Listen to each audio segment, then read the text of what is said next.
Hello and welcome back to the Labu Show. My name is Clarice Labu and I want to welcome you back to this lovely channel. Happy New Year to you. I know I've been away for a while, but guys, I'm back and we're ready to roll. Joining me today to kickstart the show where we discuss about stuff that is going to help us grow. It's all about conversations for growth. This time on the Labu Show is a Cameroonian songstress. She is a gospel artist. She is a wife, a mommy, and she's a big sister and a friend. And I decided to bring her today so we could chit chat and see what's going on. Please join me. Welcome the lovely Minister Claudine Ntui. Hello. Hello, hello, hello. I like the fact that we're matching up the dressing. Yeah. But yours is giving that mine, so how are you doing? That's your opinion. But you're entitled to, even though it's the wrong one, by the way. How are you doing today? I'm good and great. I'm happy to be here. Oh, thank you so much for coming. Happy New Year. Happy New Year. Wait, have we seen each other since the year started? No. No, we haven't. We've just spoken on phone, but Yes. it seems like we've seen each other. Yeah. Oh my goodness. Wow. Welcome to the been a Labu while. Show. Thank you. I've always wanted to bring you here, but you know, life just happens.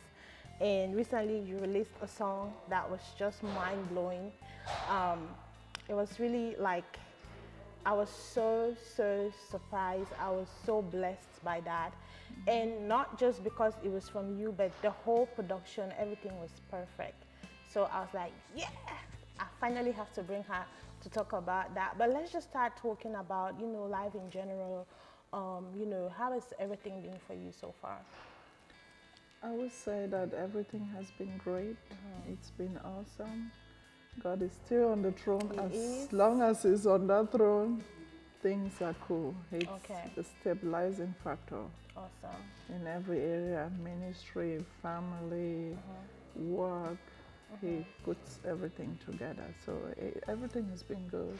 That's good. I'm excited for 2022. Yes, I love that. Now, are you full-time into the ministry, like the gospel music ministry, or is this something that you just feel like, okay, I have this gift, so I'm just going to use it to praise the Lord when I have time? Or is this something that, you know, you're really going into? Okay. So I do believe that there's a time for everything. Yeah. So because there's time for everything, right now it's part of who I am and part of what I do. But I believe that the time will come where it will evolve to being the only thing that I do. Okay. So I work, I have a job, another job that I do, but the dream is to do this full time. Full time. Yes. Oh, wow. So have you always been a singer, or you always singing when you were little growing up, or when did you realize that, you know what, I can sing? I've been singing since I was a child, but just because I sang throughout doesn't mean that I thought I was a singer or anything. I didn't even think I was good at it up until recently, that I had to, you know, find some coaches and they gave me some pointers and just helped me realize that I just need to work hard and develop, you know. Everything that God gives you is a seed. He never gives you a finished product. Right. So it's the same with the voice. No matter how vocally good you are naturally, that's just a seed, which means you can develop it, you can expand it, and you can do really much more. So, but to answer your question, it's been a while, maybe 5 years. I've been saying that I'm gonna, because I get, you know, I have write down a lot of songs. Yeah. And I just think, okay, what's the next step with the songs? So it's maybe record them. I know there are people who do write songs and they don't sing them. Obviously, I have songs that I've written. I know that I'm not the one that will sing them because it maybe goes for a different kind of voice, a different kind of talent to sing them. But I think that I will get there because you need to build trust. Who's going to come and say, let me sing your song? Right. I mean, they have to know what you're up to. How do they even know that you have a song written? Yeah. So I think that as we grow, as we make progress, we will get to that point. That's good. That's good. So let's talk about a little bit about family. You're a mom of 3. Yes. But you don't look it. I'm jealous. You don't look it at all. And I know you have 3 girls. Am I right? Yes. 3 girls. Tell me how it is raising up kids in such a time as this. Such a time as this, I mean, social media is huge. Like, there's nowhere you're going to go to without social media of some form. So how are you making sure that your girls are growing up as not just, you know, I know you want to raise your kids right, but again, instill those values as a Christian mom to your girls? What are some of the things that you're doing to make sure that the whole package is involved? I know they, as kids, they have their own, definitely they have their own calling. You know, they have their own purpose, and there's a reason why God brought them on earth. So, but what are you doing in such a climate as this? I really want to hear, to make sure that your girls are different. You know, they're not just following the crowd, they're not just following what other girls or other kids are doing, but they're doing something different that is impactful. Okay. You know, they can never do what everybody is doing. They already know that. This is an African lady. Hey, I was born in Cameroon. If you don't know, I'm not an American mom. I will use my shoes, I will use a cooking spoon, I will use anything I have to get your attention or to get you in line. So I like the way you're so serious talking about this. So I do that part, but that's not all. Yeah. My husband is so, he's very hard. Sometimes I give him that stare to say, calm down, small. Like, it's enough. You know, I give him that communication because you don't want to create a disagreement in front of the children. When one parent is correcting a child, you don't interfere and act as if you're the better parent, or because they are very smart, they'll manipulate you if they notice that. So I just give him an eye that, you know, he maybe tone it down a little bit. But so we do that. That's part of what we do. We discipline them, but I also, the most thing that I want to emphasize is the word. Because you can talk all you want, you can beat all you want. There are certain things that you cannot change. But the word of God has a power within itself to create change and to form and shapen them. So as much as I beat, as much as I advise them and I make them read certain books, personal development books, especially the ones that I read, they are good. I make them read them, I pay them, I can pay them even any amount to get them to read because I know the books they're going to help them develop themselves and grow. So those are some of the things that we do. So first is beating. The second is we talk to them and I sit them down and I talk to them about choices and consequences. You know, I told my daughter that nobody's going to pay anybody who's not bringing value. I say in the workplace, they pay people for the value that they bring. I say you have to bring value to this home. I don't need to be shouting at you to clean your room, to fix your bed, to empty the dishwasher, or I don't have to shout at you to do that. You have to take responsibility without being told. I said, that's how life goes. You can't just go through life and you don't want to. And I said, don't postpone responsibilities. That's what failures do. They postpone responsibilities. So that's what I say, and this is what my husband says to them. You don't do what you like, you do what is right. In this house, you do what is right, not what you like. So if what you like is not what is right, forget. So you guys don't allow, do they have phones? They do. They use social media? They don't like phones. TikTok or? No.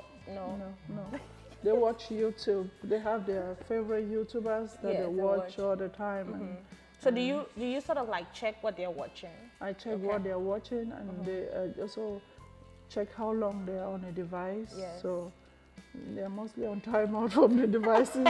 Ask my daughter, oh, did you get your friend's number? She said, Mom, I don't need to get her number. Anytime they call me, the phone is always with you. I'm always on timeout. So I don't want to be explaining to them that, you know, I'm grounded. My parents took my phone for 1 week, so it's no point taking people's numbers. You know, but just to tell you that I ground, and not just because they've been on the phone for long. It can also be a form of discipline for other things that she failed to do. So it could be like, okay, no phones for 2 days. Or something like that. So, but I also check what they watch. The reason why I asked you that question is because I was having a chat with someone the other day, and it was just funny because I was just thinking of how I was raised. You said beaten. I was beaten. I used to tell people I have dark knuckles. I believe, you know, the yellow ruler that they used to whip with. My dad will give me. And then my hair, like my middle hair, my hair doesn't really grow well. And I think it's because of the knocks they were giving me. Because my dad will tell you to go read the time. And when you go to read the time and you say, long hand is at 4, short hand, that's not how you read the time. That's not how I've been teaching you. And before you know it, there's a knock on your head. So I was just telling my friend, I was like, no, some of those things were too harsh. I don't think if I'm a mom or I'm raising kids, I want to do that to my kids. And she has kids, and she was saying, no, I beat my own, I beat them, but not in that same regard, to an extent where a child will be hurt, you know, from beatings and all of that. But one other thing that she said was that I talk to my kids, like I sit them down and I talk to them and I tell them, hey, this is so. When you do this, this is what happens. When you do this is the consequences. Yeah. So it's really interesting. And you said something that I saw a family was doing on Instagram. They pay their kids to read books. That is something that most people are not doing, but I feel like that's good. Yeah, because so my kids read, like, they read until they can open the shower for 2 hours and read. Just so you think they're in the shower, they're just trying to get more time to read. Love it. They love reading that much. But the things they are trying to read, they're of no value. Reading princess books and all this, you know, they're not personal development books. So I'm big on reading personal development books, because those are the books that will impact them and change how they think and how they see life. Yeah. So the point of paying them is so they can read the right kind of books, because I'm not paying them to read. They're already reading more than I want them to.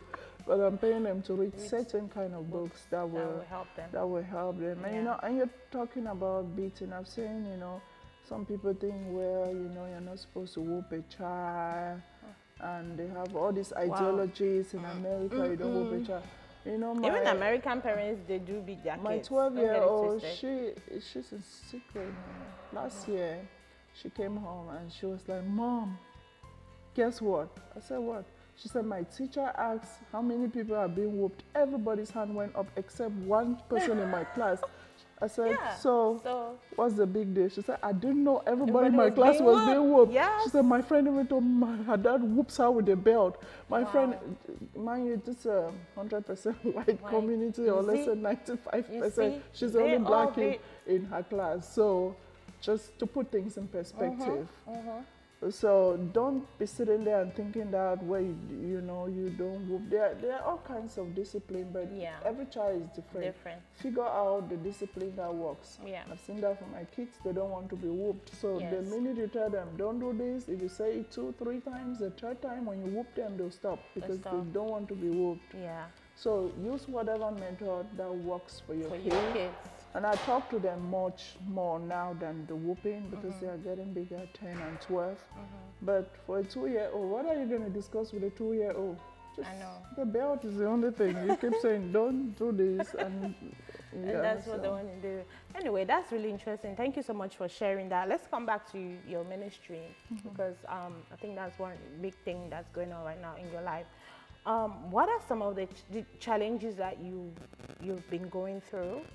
Or some of the things that, you know, you feel like it's a challenge for you to really make sure that you follow your passion, your gifts, in using it to glorify God? Just share with us some of the, especially you just released a song, like is there an album coming up, or what are some of the challenges that you've gone through? Yeah, I would say that one of the biggest challenges is just resources. You know, again, at the beginning, it was also a challenge of where do you go, where do you find a studio, where do you find this, where do you find somebody to work on your song. That was the first challenge, or the biggest one at the beginning. But at this point, I think that people have given me a lot of referrals for, you know, producers and different people. So at this point, I think the biggest challenge is just having the right resources, because the good resources don't come cheap. So yeah, just having the resources, financial resources, mostly, to be able to get the right people to do what you want to do. Yeah. Wow, that's beautiful.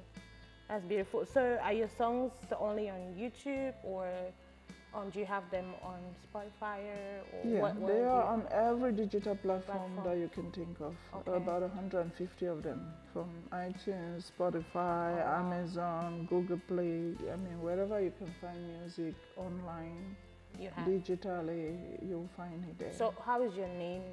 What's your name? Is it Claudine? Claudine, yes. Can you spell the Ntui?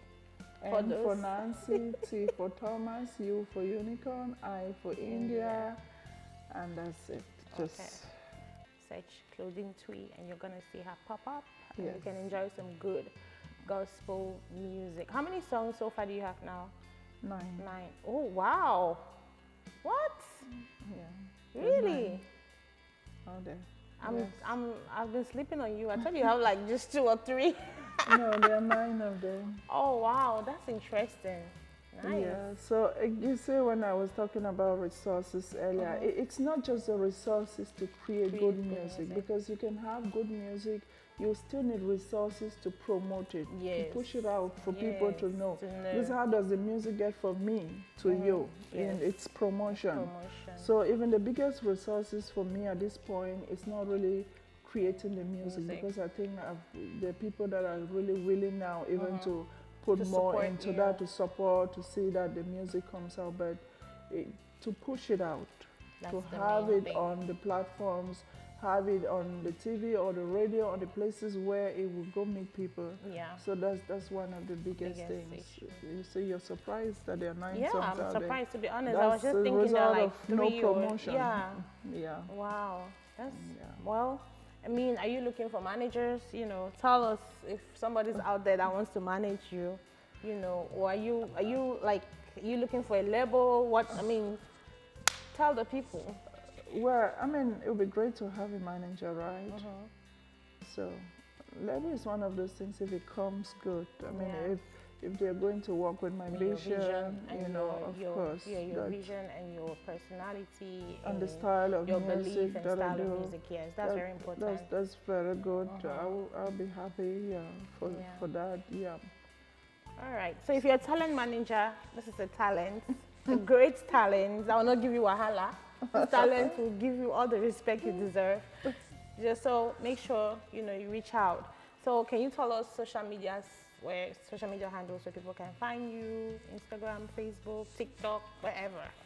Yeah, I think the best thing, I'm on Facebook, I'm on Instagram, but the best thing you can do is subscribe to my YouTube channel. Yeah, because you can see me on Instagram and Facebook. It doesn't really do anything, but when you subscribe to YouTube, it does something. Okay, and share your content as well. Yeah, share my content. Share your music. Play them at your homes. Play them at your parties or at your events, even at your churches. Yeah, you know, that's one thing with. I remember I was listening to Pastor Chris, and he was saying that he's tired of old songs. He's just so tired that how can we be in 2022 and then people are singing songs that were sung in the 90s? He is tired. So we should maybe incorporate new songs. All of these songs are our, why don't we also sing them during our praise and worship, you know, sing them during our events, our home, and all of that. And so I think that's great as well. Thank you so much for coming. Thank you. It was awesome having you, and hopefully you come again. And hopefully next time when you come, we're gonna have a way where you can actually perform your song live, so that way, you know, we can all enjoy and celebrate with your gifts and talent. So that'd be great. That would be awesome. All right, so we are growing. So next time we'll get to that level. Thank you so much. Thank you. Yes. All right, guys. Thank you so much for watching today's episode. I was so blessed by Minister Claudine sharing her, you know, just her dream, her passion, her ministry, and some gems, so that when I become a mom, I'm going to use it on my kids real good. And if you're a mom right now, maybe you want to incorporate those to your home and use it on your kids as well, especially the reading part. Make sure your kids are reading good books to help them. All right, guys, I'll see you again on the next episode right here on The Library Show, where all we do is conversations for growth. Have a good one. Bye-bye.